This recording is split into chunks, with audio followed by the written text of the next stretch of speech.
फिर ये विद्यार्थियों कक्षा 7-8 में कॉमन चलने वाले टॉपिक हैं विषय गणित में। आपने जो विभिन्न प्रकार की आकृतियां हैं उनका कल मैंने आपको जो कई आकृतियों के क्षेत्रफल उनका परिमाप ज्ञात करने के बारे में बताया। आज हमें कुछ शेष बची हुई आकृतियां जो है उनका परिमाप व क्षेत्रफल के बारे में पढ़ेंगे, जो सभी कक्षाओं में 6-7-8 में साथ साथ चलते हैं। जैसे त्रिभुज है, वर्ग है, आयत है, वर्ग है, या समचतुर्भुज है, या समलंब चतुर्भुज है, या समांतर चतुर्भुज है। इन आकृतियों का परिमाप और क्षेत्रफल के बारे में पढ़ रहे हैं। तो हमें पहले कला में आयत और वर्ग का परिमाप उसका क्षेत्रफल के बारे में पढ़ा था। आज हमें इसी क्रम में पहला बिंदु वृत्त पर ले लेते हैं। वृत्त सबसे पहले तो आपको ये समझना आवश्यक है कि वृत्त है वो होता क्या है, उसकी परिभाषा क्या है, किस प्रकार इसको परिभाषित किया जा सकता है।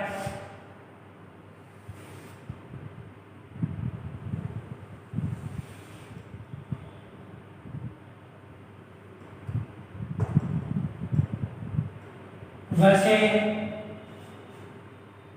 जो आपके पास प्रकार है उसमें पेंसिल लगा करके किसी बिंदु को केंद्र मान करके और एक निश्चित दूरी लेकर के जब समतल में यानी कॉपी में रख के घुमाएंगे तो एक इस प्रकार की सर्किलाकार आकृति बन जाएगी। और इस सर्किलाकार आकृति वर्त का रूप है, जिसका जिस बिंदु को आपने केंद्र माना था उसका कोई बिंदु संकेतक के रूप में, जैसे इसमें ओ रखा गया है, वो उस वर्त का केंद्र बिंदु कहलाता है, क्योंकि इस वर्त के इस बिंदु को केंद्र मान करके इसकी रचना की गई है। तो इससे इस बिंदु से जो आपने केंद्र माना है उस बिंदु से आपने जो प्रकार की दूरी निर्धारित की है, यानी प्रकार जितना नाप करके 2 सेमी, 5 सेमी, 7 सेमी जितना भी माप करके आपने खोला है उसके अनुसार उसका निर्धारण हुआ है। तो इस बिंदु से ये बिंदु वर्त का केंद्र कहलाता है, जिसको हमें ओ के द्वारा प्रदर्शित करते हैं कि ओ केंद्र वाला वर्त बनाया गया है। इस बिंदु से जितना प्रकार खोला गया है, ये जो दूरी है वो और रेडियस यानी वर्त की त्रिज्या कहलाती है। अगर आपने 5 सेमी खोला है तो वर्त की त्रिज्या 5 सेमी हो जाएगी। 2 सेमी खोला है, वर्त की त्रिज्या 2 सेमी हो जाती है। ये जो दूरी है वो वर्त की त्रिज्या कहलाती है, जिसका संकेतक में पहले बता चुका है आर है। यानी त्रिज्या को आर त्रिज्या का संकेतक है, जिसको रेडियस के नाम से जाना जाता है। इसलिए हमें रेडियस के कारण इसको आर संकेतक मिला है। अगर इसकी दूरी को हमें इस बिंदु तक, अगर बिंदु पहले ओ से ए तक दूरी थी और फिर इसको बढ़ाकर के बिंदु बी तक पहुंचा देते हैं, तब ये पूरे वर्ग को 2 भागों में विभाजित करके दिख रही है और प्रत्येक भाग बराबर यानी सममित आकृति के रूप में दिखाई देता है। आपने सममित आकृति के बारे में पढ़ा है, वे आकृतियां जो एक दूसरे को पूर्णतः ढक लेती है, जिसकी माप बराबर होती है, वो सममित आकृतियां कहलाती हैं। तो ये वर्त के सबसे लंबी जीवा कहलाती है, यानी वर्त की जो परिधि है ये और भी इस परिधि पर से जो 2 बिंदुओं को मिलाने वाला रेखाखंड है वो वृत्त की जीवा कहलाती है। तो वृत्त की जीवा जो है, वृत्त की सबसे लंबी जीवा है जो वृत्त को दो समान भागों में विभाजित करती है, इसलिए इसको वृत्त का व्यास कहते हैं। यानी व्यास है, इसको संकेतक डी है और डी बराबर 2r होता है, डी बराबर 2r, यानी डी का मान 2r के बराबर, व्यास त्रिज्या का दुगुना या r बराबर, क्योंकि अगर इसको इस प्रकार लिखते हैं 2r बराबर डी, तो r बराबर डी बटा 2, यानी व्यास त्रिज्या का दुगुना और त्रिज्या व्यास की आधी होती है।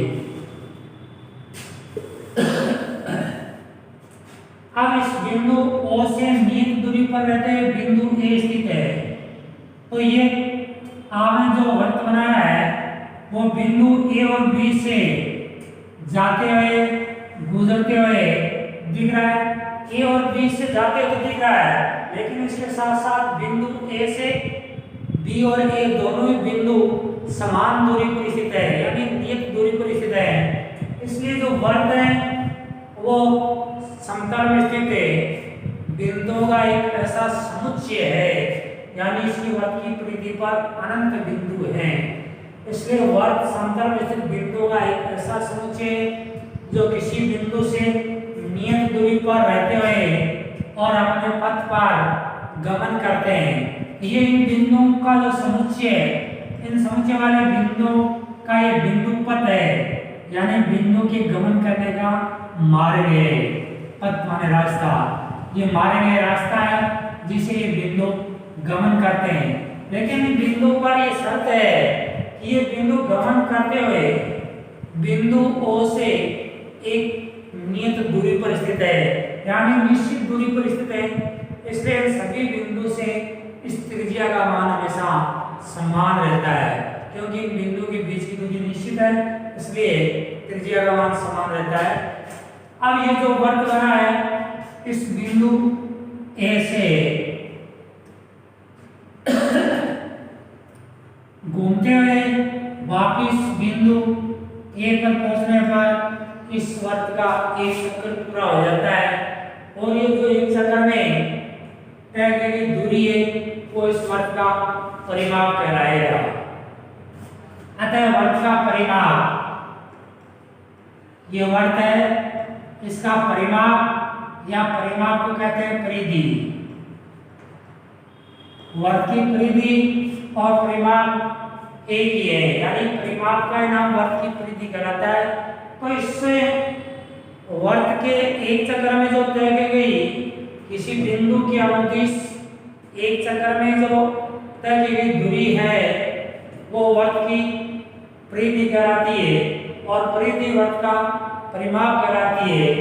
जब इस वृत्त की त्रिज्या है तब इस परिधि का मापन, यानी इस वृत्त का परिमाप 2πr, इस पूरे वृत्त की जो परिधि है इसका मापन हो गया 2πr।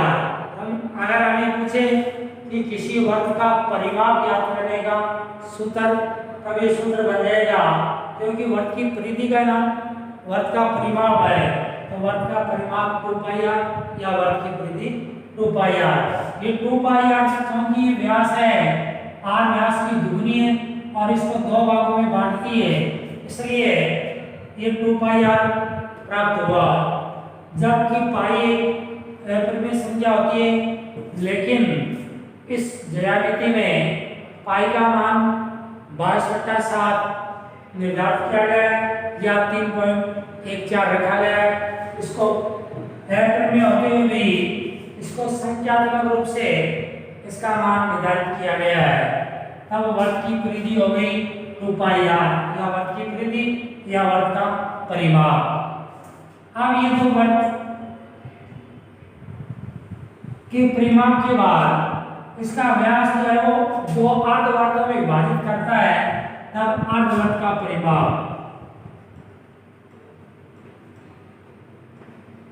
अर्धवृत्त का परिमाप, अर्धवृत्त अर्धवृत्त का परिमाप मापने के लिए हमें बिंदु ए से शुरू होकर के बिंदु बी पहुंचना होगा, तब वर्ग की आधी परिधि आ जाएगी, यानी 2 पाई आर बटा 2, तो शेष बचेगा पाई आर। वर्ग का आधा हिस्सा परिधि आ गया तो हो गई पाई आर। बिंदु ए से चल करके बी की दूसरे में ये पाई आर दूरी हो गई, लेकिन इसका परिमाप ज्ञात करने में पाई आर के बाद बिंदु बी से ए तक की दूरी फिर तय करनी होती है। तो बिंदु ए से बिंदु बी से ए तक की दूरी तय करने में ये इधर वाली आर है और ये भी बिंदुओं से दूरी आर है, यानी ये व्यास हो गया। तो पाई आर प्लस बी या pi r plus 2r, pi r plus 2r द्वारा तब अर्धवृत्त का परिमाप हो गया r कोष्टक पाई प्लस 2। ये हो गया अर्धवृत्त के परिमाप का सूत्र है। वर्ग का परिमाप हो गया 2 पाई आर, या हम इसको परिधि कह सकते हैं, और अर्धवृत्त का परिमाप हो गया r कोष्टक पाई प्लस 2। ये हो गए वर्ग से संबंधित परिमाप और परिधि।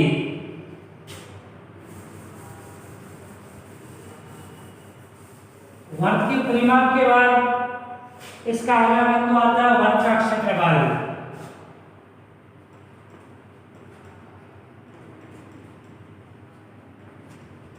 हमें बताया जा सकता है कि समतल में कोई भी आकृति जितना स्थान घेरती है वो उसका क्षेत्रफल एरिया कहलाता है। तो इसमें जो वर्ग आपने बनाया है, जितने भी त्रिज्या लेकर के उसके अनुसार वर्ग जितना क्षेत्र घेरता है वो उस वर्ग का क्षेत्रफल कहलाता है। अतः वर्ग का क्षेत्रफल पाई का मान पाई आर स्क्वायर, कोई भी वर्ग है उसका क्षेत्रफल वर्ग की त्रिज्या पर निर्भर करता है।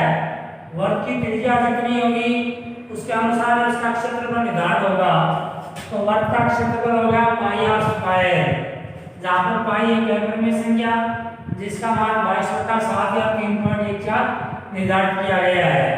तो इस वर्गाकार भाग में वर्ग जितना क्षेत्रफल घेरेगा उस क्षेत्र का क्षेत्रफल पाई आर स्क्वायर, जहाँ पर आर वर्ग की त्रिज्या है।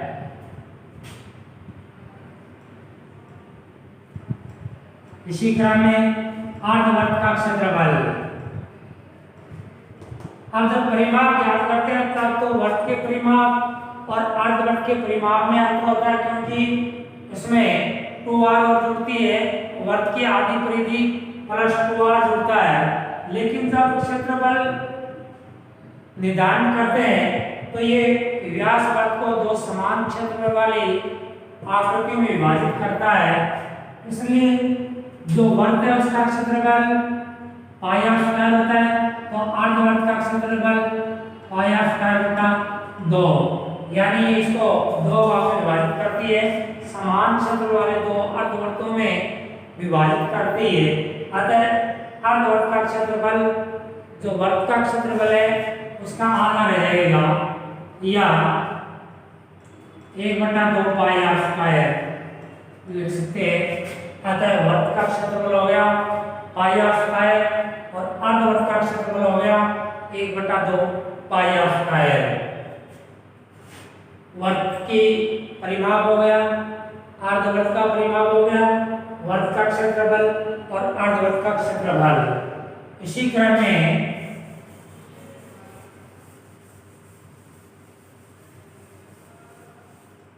अगली आकृति है वर्ग के बाद समचतुर्भुज है।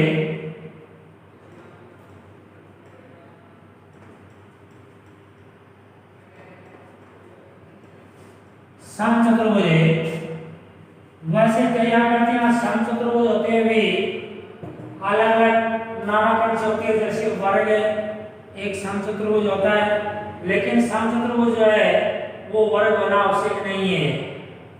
समचतुर्भुज ऐसा चतुर्भुज है जिसकी केवल चारों भुजाएं समान होती है, अन्य अवयव बराबर होना आवश्यक नहीं है, तो एक समचतुर्भुज की श्रेणी में आ जाता है। अगर समचतुर्भुज होने के साथ साथ अगर उसका प्रतिकोण समकोण हो तो समकोण हो और सभी कोण बराबर हो तो समचतुर्भुज को हमें एक वर्ग की श्रेणी में रख देते हैं, उसका अलग नामकरण वर्ग हो जाता है। तो ये समचतुर्भुज ऐसा चतुर्भुज है जिसकी चारों भुजाएं समान लंबाई की होती है।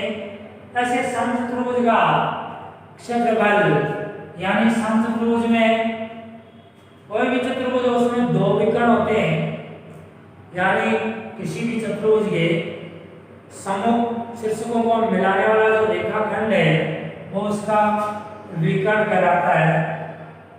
तो समचतुर्भुज का क्षेत्रफल ज्ञात करने का सूत्र है 1/2 गुना विकर्णों का गुणनफल, यानी किसी भी समचतुर्भुज का क्षेत्रफल 1/2 गुना पहला विकर्ण इंटू दूसरा विकर्ण।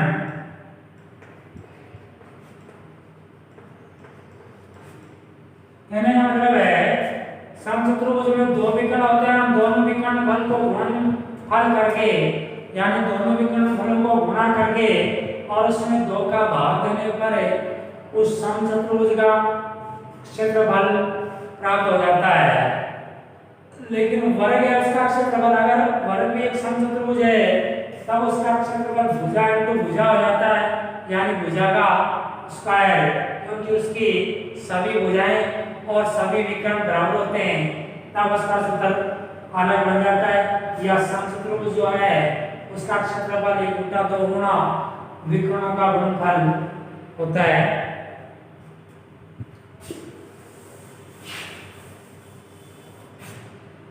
इसी क्रम इसका अगला बिंदु है समांतर चतुर्भुज।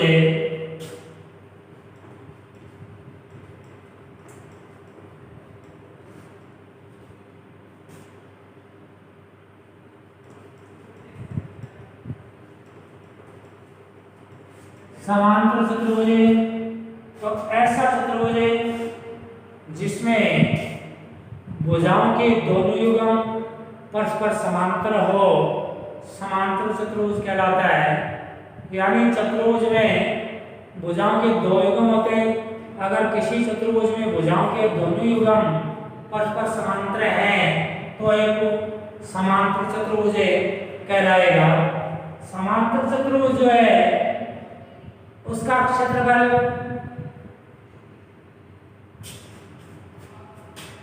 समांतर चतुर्भुज का क्षेत्रफल बराबर आधार गुना ऊंचाई।